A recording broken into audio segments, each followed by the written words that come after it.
day everyone, my name is John Mark Elflawan and I will discuss to you how my merchandise is important to me.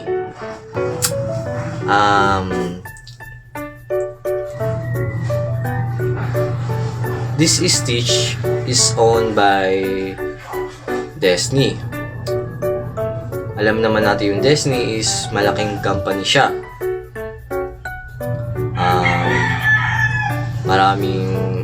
Maraming profit.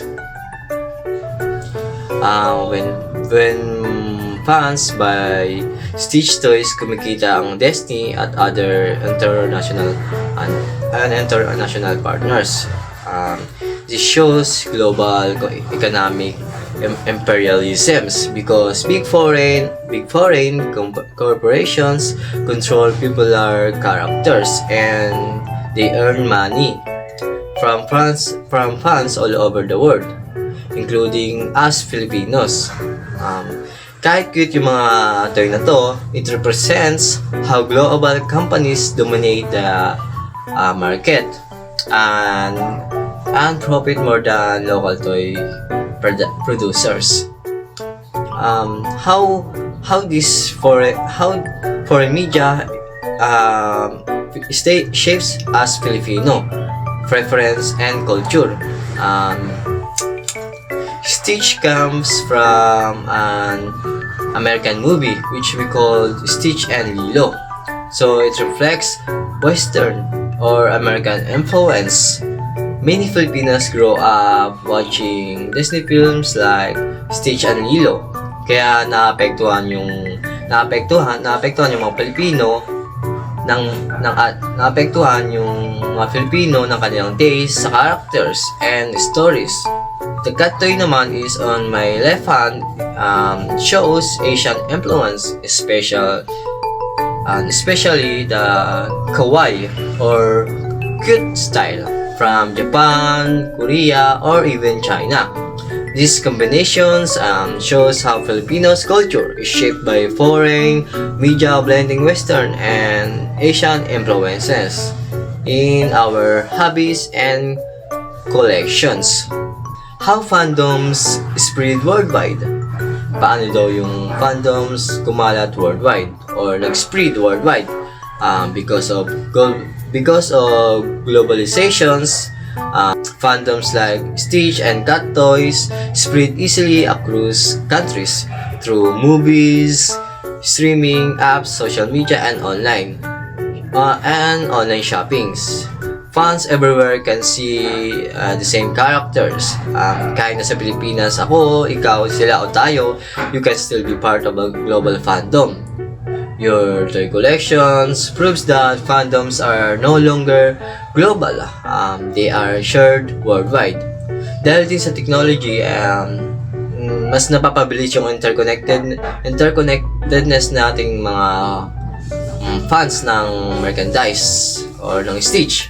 Isa pa dito is, behind my Stitch and my cat toys are hidden global systems that me and other fans often do not notice. Maaring disenyo ang Stitch ko sa US at yung cat toy ko naman sa Japan. Ginawa sila sa factory sa ibang bansa. These processes, mass production, labor, shopping as a part of globalizations, but are invisible to consumers. Ini-enjoy natin yung paglalaro ng mga nito, yung pagko-collect nito, pero hindi natin agad makikita ang global systems behind of it.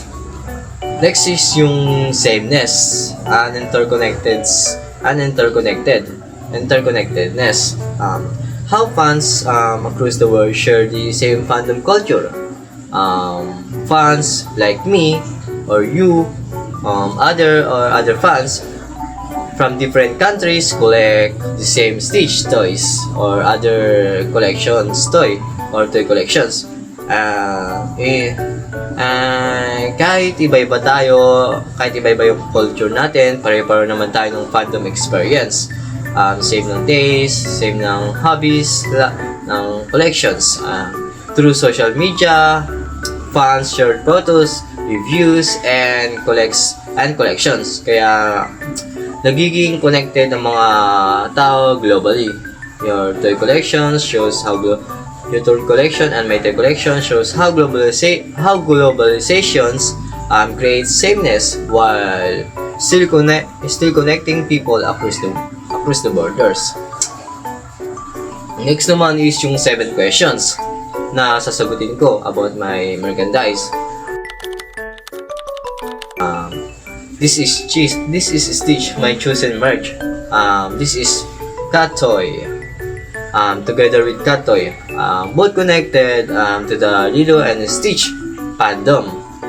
Stitch is a well-loved character from Disney, kaya maraming fans all over the world, including me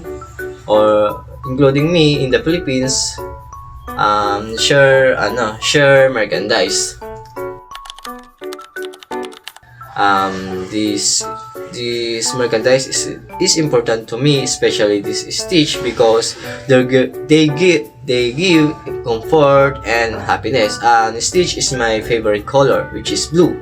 Hindi lang siya laruan, parang reminder siya ng childhood ko, stress reliever ko, and my love for cute characters.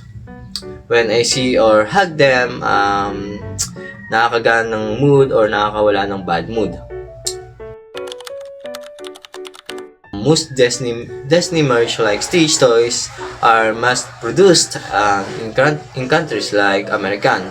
And Cat Toy naman is most likely in Japan, Korea, and China nga. From there, they are shipped through global trade, dumadaan sa distributors, online shops, or malls hanggang makarating sa Pilipinas. This merge reflects westernizations and global culture. Western siya because Stitch is from America, from an American movie, but global siya because global culture siya because fans from Asia, Europe, and other regions all love Stitch, regardless of culture or language. Napanood nyo na ba yung Stitch? Di ba may mga culture siya na related sa Asia? Ayun siya, kaya gustong-gusto siya ng mga Asians. Having a Stitch merch makes me feel connected to other fans worldwide or connected to myself because of blue nga siya, which is my favorite color. Kahit magkakaiba tayo ng bansa, same character naman yung minamahal natin or yung merchandise natin. Through social media, makikita ko na pare-pareho tayong nagpo-post, nagko-collect at nag-enjoy. Yung Disney daw is nag-earn through global sales, licensing, and branding. By selling merch worldwide, mas lumalawak yung market nila. Fans buy not just for toys, but also emotions, memories, and identity. If who you are. Fandom culture is an example of globalization as a process and conditions. Process siya because culture spreads through media and trade, and condition siya because it shows how connected the world already is. Isang character, maraming fans. Parang isa siyang global community. Ayun lang po, maraming salamat. My conclusion about my Stitch and Cat Toy. They may look simple, but they mean a lot to me. They give me comfort kapag stressed ako and make me feel calm and safe. These toys reminds me of happiness, childhood, memories, and emotional support. Kahit nasa tabi lang sila, hindi sila tumikibo, they help me relax and feel less alone. For me, they are not just toys, but small source of my joy and comfort. Hi everyone, I'm Maria Janelle Victor, and today I'm going to explain my chosen merch and how it relates to globalization. My chosen merch is a big happy music. As a fan, it's not just music for me, but a symbol of my support. for the artists and the fandom that I belong to. Global Corporation Profit allows for the fandom merchandise. Like K-pop album, yung mini brochure na meron ako ay binibenta hindi lang sa Korea, kundi sa buong mundo. Kahit dito sa Pilipinas, bumibili, yung pera na napupunta pa rin sa entertainment companies. Okay, next. This is K-pop mini brochure mostly reflects especially Korean culture. And through K-pop, and Filipino fans are influenced by Korean music, fashion, and even beauty standard. Kahit foreign media siya, nagiging part na siya ng preference ng kabataan dito sa Pilipinas. At the same time, K-pop mix global elements kaya madali itong tanggapin ng international fans. K-pop fandoms spread worldwide because of the internet and social media. Dahil sa platforms like YouTube, TikTok, and Twitter, mabilis kumalat ang music and content. Fans from different countries can watch same video and buy the same albums and support the same artists at the same time. Fans all over the world share the same fandom culture. Pare-pareho kayo bibili ng albums, nagko-collect ng photo cards, at nag-share ng online. And even we live in different countries, we feel connected because we support the same group. My chosen merch is a K-pop mini brochure with a photo cards. Galing ito sa fandom ng K-pop artist na sinusuportahan ko na, aespa. And as a fan, important sa akin ang album na ito. And laman ng mini brochure ko ay mga picture ng K-pop idols ko. This merch is special to me because it represents my support and dedication as a fan. Hindi lang siya basta album, may photobook at photo cards na nagbibigay ng personal connection sa artist kaya meaningful siya sa akin. The album was produced in South Korea. Nakarating ito sa Philippines through international shipping and online stores at local resellers. Ipinapakita nito kung paano gumagawa ng global trade. My merch reflects Asian influence, especially Korean culture. Through K-pop, na-influence ang Filipino fans sa music, fashion, at visuals. At the same time, part din siya ng global culture dahil tinatangkilik ito ng fans worldwide. Fans from different countries buy the same albums and collect the same products. Kahit magkakalayo kami, connected kami through social media and shared fandom culture. Companies benefit because of global fans and buy albums, merch, at concert tickets. Mas malawak ang market nila, mas malaki ang profit, kaya tuloy-tuloy ang production ng merch. For me, fandom culture is a globalization as process. It shows how music, culture, and merchandise spread from one country to another, and through the internet, media, and global trade. Overall, ang hilig ko sa K-pop ay hindi lang for fun or entertainment. It also shows how music and merch can connect people in different countries. And through K-pop albums and photo cards, mas naiintindihan ko na kung paano gumagana ang globalizations at kung paano nagiging part ng everyday life ko ang K-pop as a student and as a fan. So, hi guys! So, ngayon, ipapakita ko yung collection ko na merch na K-pop and kung paano ma-relate sa globalization concept. So, this is what I chose. This is the photo cards from 7. So, as a fan, this merch is very important to me since it represents my support for the artists and my connection to them. So, Global Corporation Profit fandom merchandise may sell albums worldwide. So, yung K-pop album na meron ako ay binibenta siya hindi dito sa Korea, kundi dito din sa Pilipinas and sa ibang bansa din. So, dahil fan lang ako, yung binayad ko ay napupunta din sa malaking entertainment companies like entertainment companies ng 17. So, which shows how global corporations earn money from fans around the world. Number 2. So this merch shows Asian influence, especially Korean culture. So through K-pop, na-adapt ng Filipino fans ang Korean music style. So, na-adapt din ng Filipino ang fashion at visuals. So, kahit foreign media siya, nagiging part na siya ng preferences ng mga kabataan. So, parang nagiging standard siya. Kaya nakakasipura ng culture natin. Number 3. So, fandom spread worldwide because of social media and technology. So, dahil sa internet, napapanood din natin yung mga same music, videos, performances, at content na nasa ibang bansa. So, this makes fandoms global and allows fans to connect easily. Number 4. So, behind these photocards, may mga hidden global system din. May factories that produce the albums, workers who package them, shipping companies, and online sellers. So, hindi ito nagpapasin ng fans, pero dumaan ito sa maraming proseso bago pa makarating sa kanila.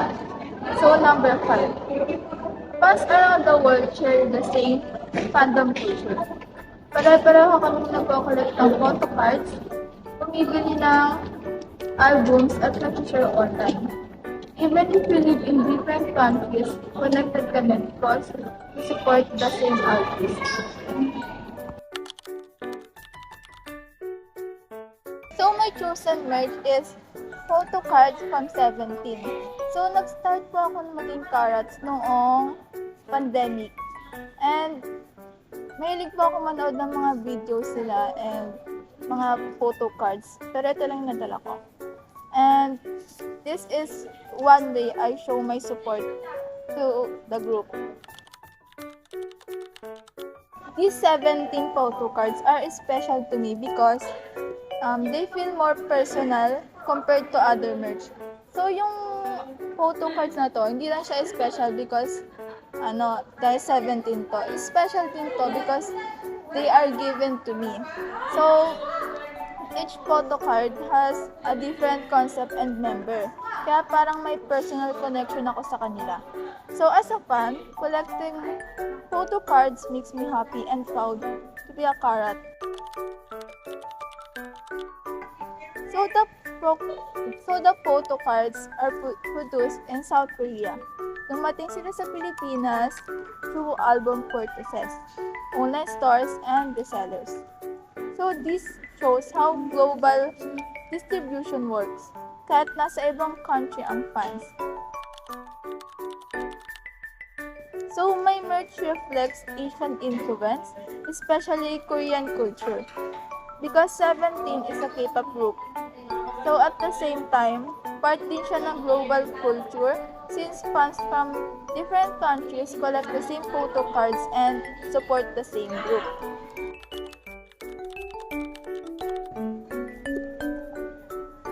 So fans all over the world collect the same 17 photo cards and trade or share them online. So kahit magkaibang bansa, nagiging connected pa rin yung mga fandom through social media and napapakita natin yung love natin for 17. So companies benefits because fans worldwide buy albums and photo cards. So marami nang mga K-pop fans ngayon. So yung mga companies nagbe-benefits din sila doon since super influential ng K-pop group nowadays. So for me, fandom culture is globalization as a process. It shows how music, merch, and culture spread from Korea to other countries like the Philippines through media, technology, and global trade. My name is Rian Sabina Escorbo. My chosen word is keychain from BTS Army. Global entertainment from fandom merchandise like Taeyong keychain, keychain by expanding their marketing worldwide. BTS is managed by a large Korean company that earn money not only from music but also from official merch sold globally. Fans in the Philippines buy keychain, album, and other items, spending money back to powerful base in South Korea. Westernization, Americanization, Asian influence. The Taeyong teaching reflect Asian Korean culture influence on Filipino youth through K-pop Korean fashion, music, and beautiful standard shape Filipino reference from fans admire Taeyong's style, personality, and image, which influence how they dress, what music they listen, and even how they express show that globalization is not only local culture. Globalization has phenomena. Fandoms like BTS worldwide through social media streaming platform and online fan communication Taeyong. Taeyong Keychain, owned by a Filipino fan, how Korean idol become popular. A simple Taeyong keychain are hidden global system.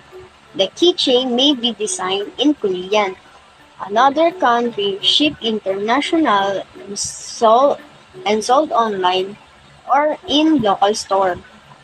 And lastly, fan across the world share the same fandom culture. A Taeyong keychain owned by a Filipino fan is similar to what fan in Korea, the USA, or Europe own armies use the same symbol and merch, creating a shared globally identity. This show how globalization connecting people. My chosen merchandise is Taeyong official BTS merch, specifically his feature card and Taeyong hoodie. This merch come from the ARMY fandom, which is the official fandom of BTS. Number 2. Where was the merchandise produced and how did it reach the Philippines?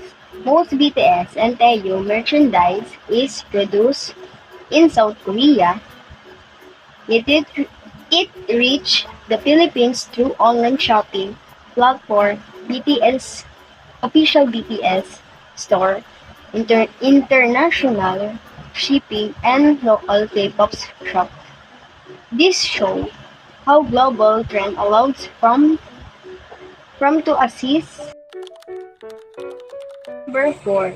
Doesn't your merch reflect Westernization, Asian influence, or global culture? Why? Taeyong merch reflect global culture with strong Asian influence. BTS is a Korean group, but their music, fashion, and merch are enjoyed worldwide. Their style combination Korean culture with international trends and making it global. So guys, my merches collection including Taeyong photo cards, a hoodie with his name and image, and a BTS album with Taeyong. These items are special to me because Taeyong is inspired me through his hardworking, talented, and knowing his merch makes me feel more connected to him and to BTS. Taeyong merch connected me with fans from different countries because my fans own the same items. When I see others armies online wearing similar merch, it show that we share the same interests even though we live in different parts of the world. Companies benefit by earning more, expanding their brand worldwide. Selling Taeyong merch globally, BTS properly and allows company to reach more fans and countries like the Philippines. Lastly, fandom culture is an example of globalization as a process because it shows how culture, product, and idea spread across the country. Over time, Taeyong and BTS become popular worldwide through media and internet, the globe, and the global marketing. Now, I'm going to explain my collections based on the following concepts. First is global economic imperialism. Global corporations like Hybe profit from Jungkook merchandise by selling official products worldwide. Fans from countries like the Philippines spend money on albums, photo cards, clothing, and concert items.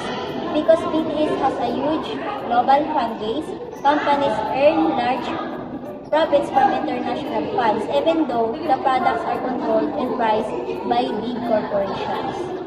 Asian influence. Jungkook merchandise shows strong Asian influence because BTS is a Korean group. Through K-pop, Filipino fans become more interested in Korean music, fashion, language, and trends. Social media and streaming platforms help spread Korean culture, influencing Filipino preferences while still mixing with local structure. Globalization as a phenomenon. Fandoms like ARMY spread worldwide through the internet, social media, and streaming platforms such as YouTube, Spotify, and Twitter. Jungkook's music and content can be accessed instantly by fans in different countries, allowing the fandom to grow globally. Globalization as obscure. Behind Jungkook merchandise are hidden systems like factories, international shipping, online platforms, and global marketing. Fans often don't see the labor, production process, or business decisions involved. This shows how globalization can hide the complex systems behind the products we enjoy. And but not the least, sameness and interconnectedness. Armies around the world share the same fandom culture by collecting similar merch, streaming the same songs, celebrating Jungkook's birthday, and supporting BTS online. Even though fans come from different countries, they feel connected because they share the same interests and values. Hi guys, my name is Princess Martinas. I chose this merchandise from BTS. My merch collection includes Jungkook keychain and figurine. These items are special to me because Jungkook inspires me through his hard work, talent, and dedication. Owning his merch makes me feel connected to him and to BTS. Most BTS merchandise is produced in South Korea. It reached the Philippines through online shopping platforms, official BTS stores, international shipping, and local K-pop shops. This shows how global trade allows fans to access products from other countries. My Jungkook merch reflects global culture with strong Asian influence. BTS is a Korean group, but their music, fashion, and merch are enjoyed worldwide. Their style combines Korean culture with international trends, making it global.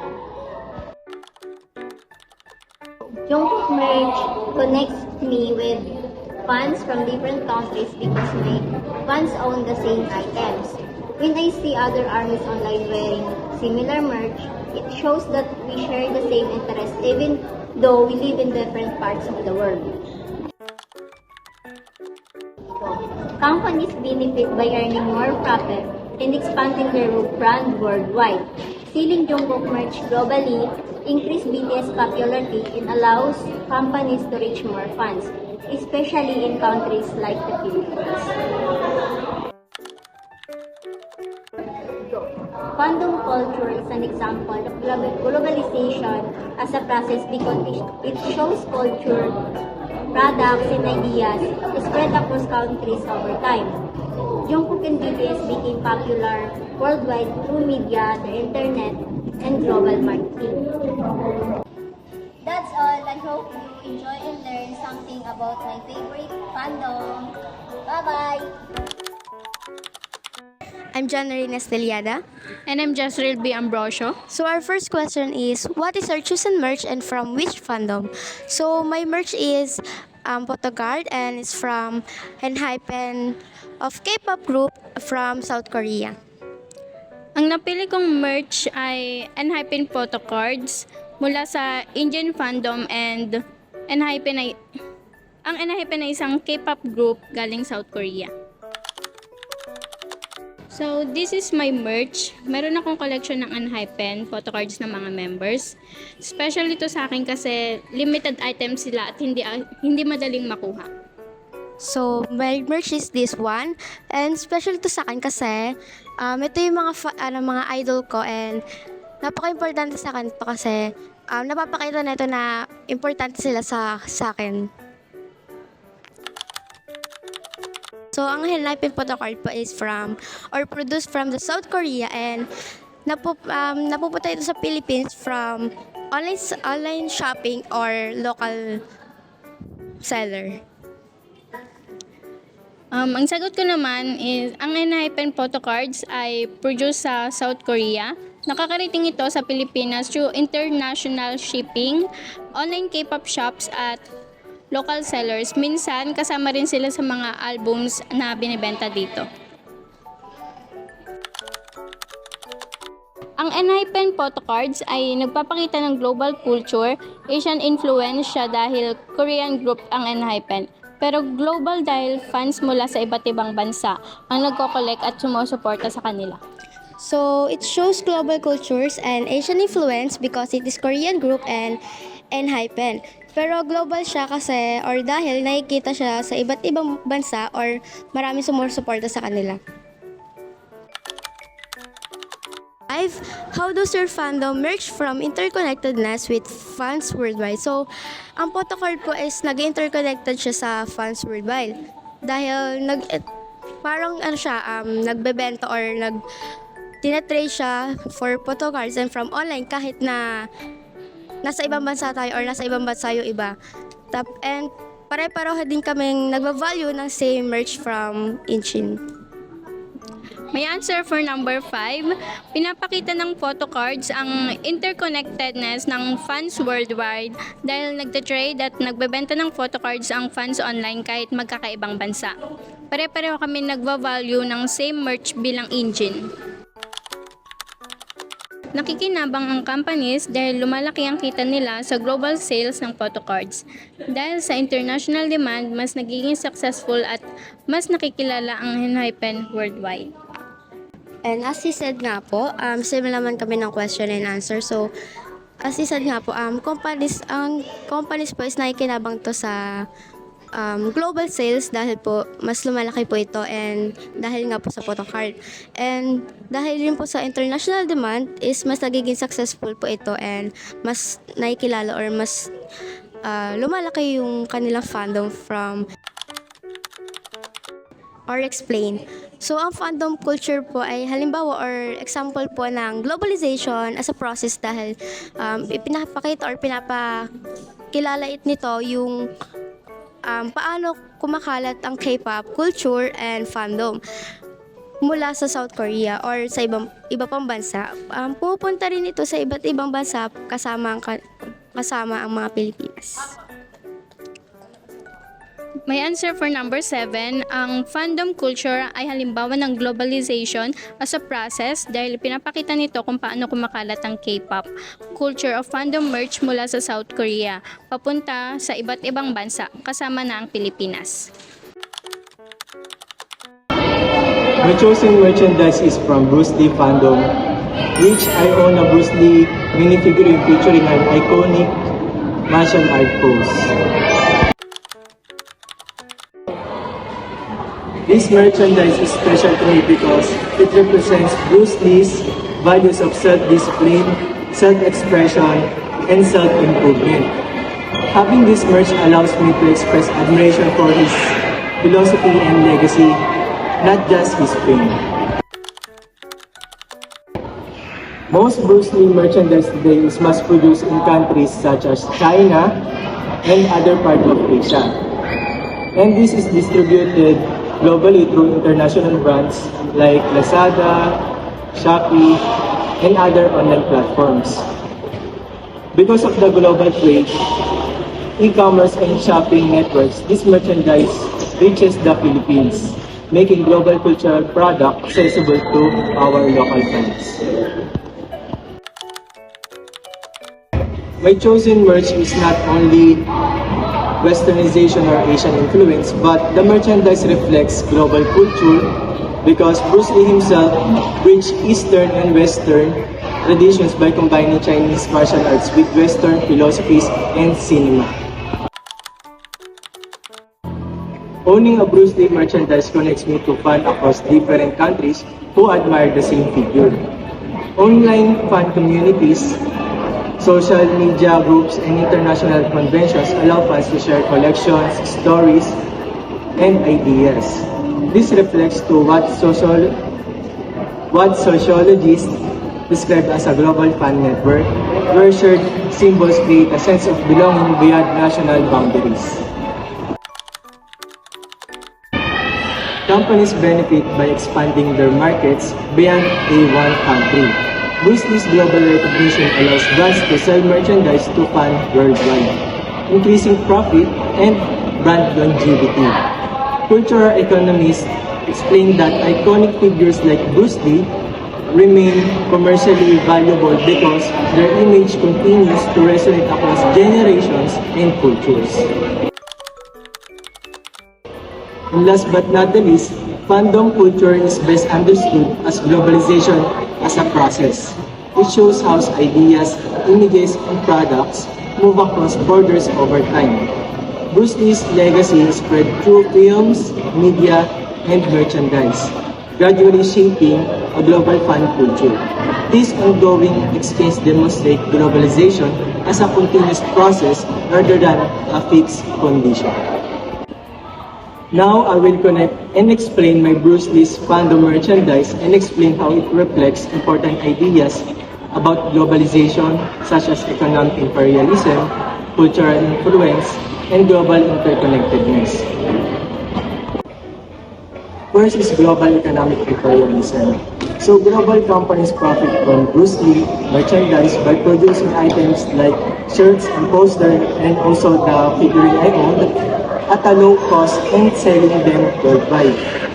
While fans express admiration for Bruce Lee, corporations benefit financially by turning his image into global product. Second is Westernization, Americanization, and Asian influence. Bruce Lee fandom reflects both Asian and influenced Western media power. Although Bruce Lee was Chinese, his fame spread mainly through Hollywood films.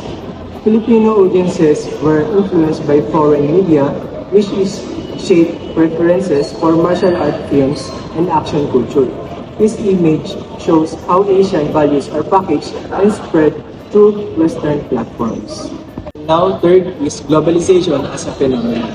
Bruce Lee fandom spread globally through films, television, and now the internet. Today, streaming platforms and online stores allow fans from different countries to access his movies and buy merchandise easily. This shows globalization as a phenomenon where culture spreads rapidly across borders. Next. Fourth one is globalization as obscure. Behind the merchandise, fans enjoy hidden global systems such as factories, licensing, shipping, and online marketplaces. Consumers often do not see these processes, showing how globalization can be obscure and complex despite appearing simple. The fifth one is sameness and interconnectedness. Bruce Lee fans around the world share the symbols, merchandise, and values. Wearing similar merch creates a sense of belonging and connection across cultures, showing global sameness and interconnectedness. And last but not the least is my conclusion. In conclusion, and last but not the least is my conclusion. So, after answering this question, I realized that my K-pop merch is more than just something I like. As a fan, it's helped me understand how globalization works in real life and kung paano kumakalat ng music, culture, at product across the different countries. This activity made me more aware of how my personal interests are connected to global process. In my conclusion, Bruce Lee merchandise and fandom show how globalization works through cultures, economics, and shared identities. Fandom is not just entertainment. It reflects global system that connect people worldwide.